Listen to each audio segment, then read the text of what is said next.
Good morning to all of you. चलिए आज हम लोग जो पिछले क्लास में देखे थे उसी को लेकर के और आगे हम लोग एक नया लिंक जोड़ने का प्रयास करते हैं। हम लोगों ने देखा था कि वाटर जो है वो तीनों फॉर्म में एग्जिस्ट करता है।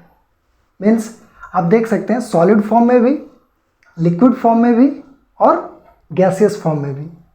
तो ये तीन फॉर्म में एग्जिस्ट करने के पीछे हम लोग दो रीज़न देखे थे कि टेम्परेचर का क्या रोल होता है और प्रेशर का क्या रोल होता है।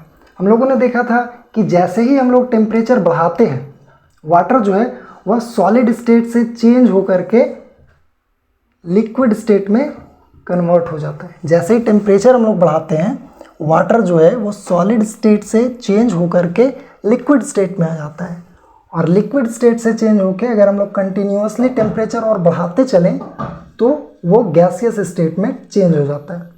तो सॉलिड से लिक्विड में और लिक्विड से गैसियस स्टेट में चेंज होने के लिए हम लोगों को कंटिन्यूसली टेम्परेचर जो है वह इंक्रीज करते रहना पड़ता है। अब सपोज चूँकि इस कमरे का टेम्परेचर है -5 डिग्री सेल्सियस और अगर हम लोगों को पीने के लिए पानी चाहिए तो ऑफकोर्स वाटर एग्जिस्ट यहाँ पे करना थोड़ा सा मुश्किल होगा।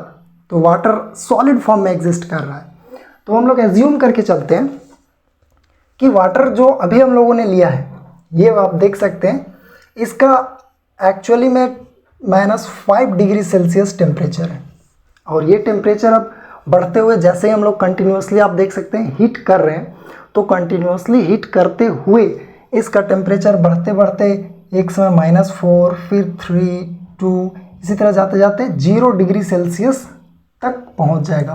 और ये वह टेम्परेचर है जब वाटर एक्चुअली मेल्ट होना स्टार्ट होगा। मीन्स वाटर का मेल्टिंग पॉइंट क्या है, क्या होता है, तो 0 डिग्री सेल्सियस वह टेम्परेचर है जिसमें वाटर जो है वह सॉलिड से लिक्विड स्टेट में मेल्ट होना स्टार्ट होता है। नेक्स्ट हम लोग टेम्परेचर और आगे बढ़ाते चलें तो वाटर जो है वह बॉयल होना स्टार्ट होगा, धीरे धीरे वेपर के फॉर्म में चेंज होना स्टार्ट हो जाएगा।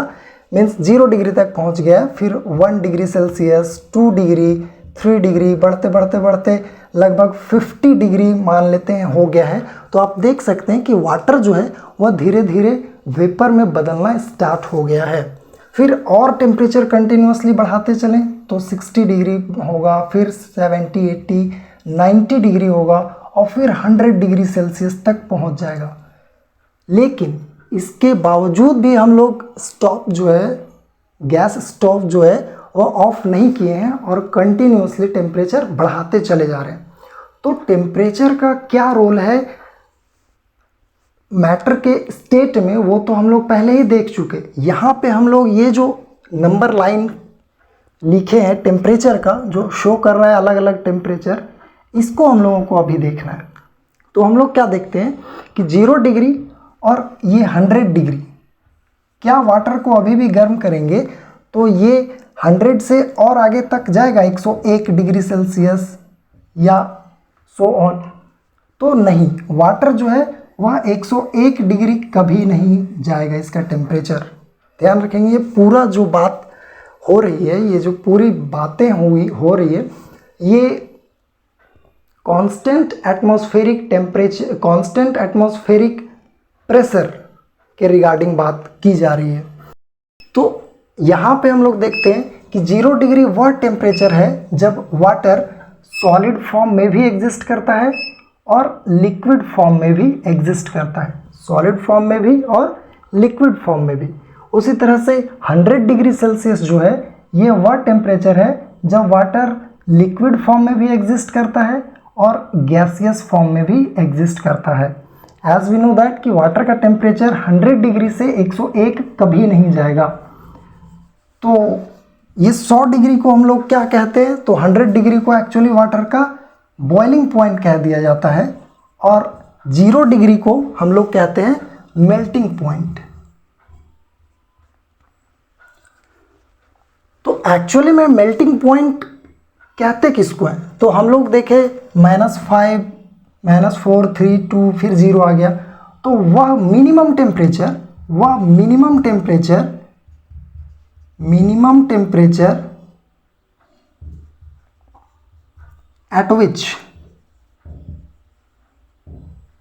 solid melts into liquid। Melting point कह देते हैं वह मिनिमम टेम्परेचर जिसमें सॉलिड मेल्ट्स होके लिक्विड में चेंज होने लगता है, उसी को हम लोग कह देते हैं मेल्टिंग पॉइंट। अच्छा, अभी हम लोग देखें जब वाटर को हम लोग गर्म कर रहे थे, आप देख सकते हैं कि इंडक्शन में कंटिन्यूसली वाटर को चढ़ा के रखा हुआ है ताकि उसमें हीट एनर्जी कंटिन्यूसली जाता ही रहे। तो हम लोग देखते हैं कि ये जो टेम्परेचर कंटिन्यूसली दे रहे हैं उसको, इस टेम्परेचर को हम लोग क्या कहते हैं, तो इसको हम लोग कह देते हैं latent heat of fusion. Latent heat of fusion क्या होता है, यहाँ पे एक वर्ड है फ्यूजन। फ्यूजन क्या होता है, तो वाटर जो सॉलिड से लिक्विड स्टेट में चेंज होता है, इसी को हम लोग कह देते हैं फ्यूजन। फ्यूजन और लेटेंट हीट ऑफ फ्यूजन क्या है, amount of heat which is required to melt 1 kg of solid into liquid। Means वैसा अमाउंट हीट का जो ज़रूरत पड़ता है 1 kg सॉलिड को लिक्विड में चेंज करने के लिए, उसे ही हम लोग कह देते हैं latent heat of fusion. Means आप देख सकते हैं कि यहाँ पे जो इंडक्शन में चढ़ाया गया है बर्फ़, इस बर्फ़ को हम लोग गर्म करते गए तो एक समय ऐसा आया जब 0 डिग्री हो गया, तो 0 डिग्री पे ये बर्फ़ पिघल करके लिक्विड स्टेट में चला गया। और अभी भी कंटिन्यूसली टेम्परेचर हम लोग उसमें दे ही रहे हैं। तो टेम्परेचर जैसे ही हम लोग देते रहेंगे, कुछ देर के बाद जब टेम्परेचर सपोज कीजिए 50 डिग्री हो गया है, 60 डिग्री हो गया, तो वो टेम्परेचर क्या हो जाएगा, वो वाटर आप देख सकते हैं धीरे धीरे बॉयल करना स्टार्ट हो गया या वेपर में चेंज होना स्टार्ट हो गया। और एक समय आएगा जब 100 डिग्री पे पहुंच जाएगा और यहाँ के बाद आगे टेम्परेचर नहीं बढ़ेगा, और इसी 100 डिग्री को ही बोल दिया जाता है वाटर का boiling point. Boiling point means वो पॉइंट जहाँ पे अब वाटर का टेम्परेचर इंक्रीज नहीं होगा, टेम्परेचर जो है वह इंक्रीज नहीं होगा। बॉइलिंग पॉइंट वह पॉइंट होता है, मीन्स हम लोग इसे डिफाइन कर सकते हैं बॉइलिंग पॉइंट क्या होता है, तो the temperature at which water boil, water start boiling. Means 100 degree Celsius वह टेम्परेचर है जिसमें वाटर स्टार्ट हो जाता है बॉयल करना, मीन्स अब टेम्परेचर उसका और इंक्रीज नहीं होगा।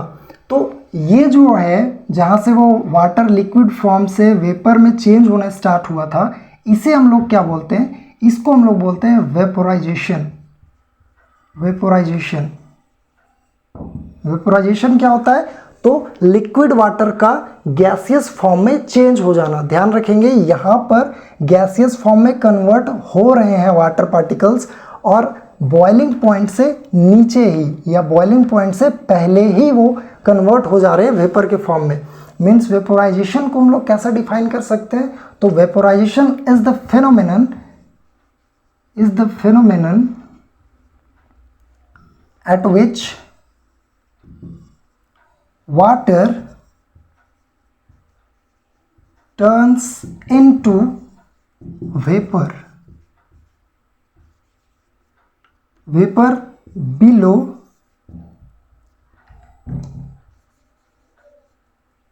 its boiling point। वेपोराइजेशन क्या होता है, तो वेपोराइजेशन एक ऐसी घटना है जिसमें वाटर पार्टिकल्स जो होते हैं वो बदल जाते हैं किसमें, तो वेपर के फॉर्म में below it's boiling point. Means 100 degree Celsius से पहले ही वाटर जो है वह बॉयल होना स्टार्ट हो जाता है, वेपर में चेंज होना स्टार्ट हो जाता है। उसी को हम लोग बोल देते हैं वेपोराइजेशन ऑफ वाटर या वेपोराइजेशन ऑफ लिक्विड। यहाँ पे ध्यान रखना है कि 100 डिग्री सेल्सियस में वाटर दो स्टेट में एग्जिस्ट करता है, लिक्विड फॉर्म में भी और गैसियस फॉर्म में भी। उसी तरह 0 डिग्री की बात करें तो यहाँ भी वाटर 2 फॉर्म में एग्जिस्ट करता है, सॉलिड फॉर्म में भी और लिक्विड फॉर्म में भी। तो यहाँ से हम लोगों को एक चीज़ और निष्कर्ष निकाल सकते हैं हम लोग कि वाटर का जब भी स्टेट चेंज होता है, जब भी स्टेट चेंज होता है मीन्स सॉलिड से लिक्विड या फिर लिक्विड से गैसियस फॉर्म में जब भी स्टेट चेंज होता है उस समय टेम्परेचर जो होता है वह कांस्टेंट होता है, कांस्टेंट होता है। ध्यान रखना है यहाँ पे लिक्विड और गैस दोनों का ही टेम्परेचर 100 डिग्री सेल्सियस है। यहाँ पर गैस का जो काइनेटिक एनर्जी होगा, गैस के जो काइनेटिक एनर्जी होगा वो ज़्यादा होगा लिक्विड फॉर्म की अपेक्षा। वाटर का गैसियस फॉर्म का काइनेटिक एनर्जी ज़्यादा होगा लिक्विड फॉर्म की अपेक्षा, और यहाँ पे वाटर का काइनेटिक एनर्जी जो है वह लिक्विड फॉर्म में ज़्यादा होगा सॉलिड फॉर्म की अपेक्षा। इस प्रकार हमने देखा कि लेटेंट हीट ऑफ फ्यूज़न क्या होता है। फ्यूज़न कहते किसको हैं, तो जो वाटर सॉलिड से लिक्विड में चेंज होता है उसे ही फ्यूज़न कहते हैं। और लेटेंट हीट ऑफ फ्यूज़न किसे कहते हैं, तो amount of heat means heat का वो अमाउंट जो 1 kg सॉलिड को कंप्लीटली लिक्विड में चेंज होने के लिए जितना हीट चाहिए उसे ही हम लोग कह देते हैं लेटेंट हीट ऑफ फ्यूज़न। आगे बढ़ते हैं तो वह मिनिमम टेम्परेचर जिस पे वाटर सॉलिड से लिक्विड फॉर्म में मेल्ट होता है उसे ही हम लोग कह देते हैं melting point of water, melting point of water. और वाटर का मेल्टिंग पॉइंट होता है 0 डिग्री सेल्सियस। लेकिन अगर हम लोग कंटिन्यूसली टेम्परेचर बढ़ाते चले जाएं तो हम लोग क्या देखते हैं कि एक समय के बाद वाटर जो है वह वेपर में चेंज होना स्टार्ट हो जाता है। सपोज 50 डिग्री सेल्सियस में वो वेपर में चेंज होना स्टार्ट हो गया, 60 degree Celsius, 70 degree Celsius, 80 degree Celsius, ये जब कंटिन्यूसली बढ़ते चला जाएगा तो 100 डिग्री सेल्सियस तक पहुंचते ही वाटर का जो टेम्परेचर है अब और इंक्रीज नहीं हो सकता है, टेम्परेचर और इंक्रीज नहीं होगा। और यह वह पॉइंट है जब वाटर कंप्लीटली बॉयल होना स्टार्ट हो जाएगा, वाटर जो है वह स्टार्ट हो जाएगा बॉयल होना। ध्यान रखना है कि ये जो 100 डिग्री सेल्सियस है इसमें वाटर लिक्विड फॉर्म में भी एग्जिस्ट करता है और गैसियस फॉर्म में भी। तो लिक्विड की अपेक्षा गैस के पार्टिकल्स जो हैं उनमें मोमेंट ज़्यादा होता है, इसलिए गैसियस फॉर्म में जो वाटर एग्जिस्ट करेंगे 100 डिग्री सेल्सियस पे उसका काइनेटिक एनर्जी भी ज़्यादा होगा। उसी तरह से यहाँ पे भी देख सकते हैं हम लोग 0 डिग्री सेल्सियस पे सॉलिड फॉर्म में भी एग्जिस्ट करता है वाटर और लिक्विड फॉर्म में भी। तो यहाँ पे काइनेटिक एनर्जी जो है वो लिक्विड फॉर्म ऑफ वाटर का ज़्यादा होगा। नेक्स्ट देखते हैं factors of vaporisation. Factors of vaporisation की अगर बात करें तो मेनली 4 फैक्टर्स हैं। पहला सरफेस एरिया मीन्स जिस बर्तन में या जिस वेसल में हम लोग पानी गर्म कर रहे हैं वो उसका सरफेस एरिया कितना कांटेक्ट में है। अगर यहाँ हम 2 तरह का बर्तन लें और बात करें ए और बी में तो इन दोनों में से जिसका सरफेस एरिया ज़्यादा होगा वहाँ पे जल्द ही वाटर वेपर में चेंज होने लगेगा। दूसरा फैक्टर है टेम्परेचर मीन्स टेम्परेचर जितना ज़्यादा होगा उतना जल्दी ही वाटर वेपर जो है वो रिलीज होना स्टार्ट हो जाएंगे।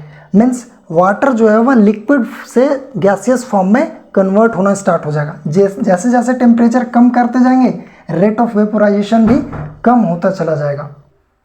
तीसरा फैक्टर जो है वह है ह्यूमिडिटी मीन्स अगर मौसम में ह्यूमिडिटी कम है तो रेट ऑफ वेपोराइजेशन ज़्यादा होगा और अगर ह्यूमिडिटी ज़्यादा है तो रेट ऑफ वेपोराइजेशन जो है वह कम देखने को मिलता है। नेक्स्ट टॉपिक जो है वह है चौथा फैक्टर, वह होता है स्पीड ऑफ विंड।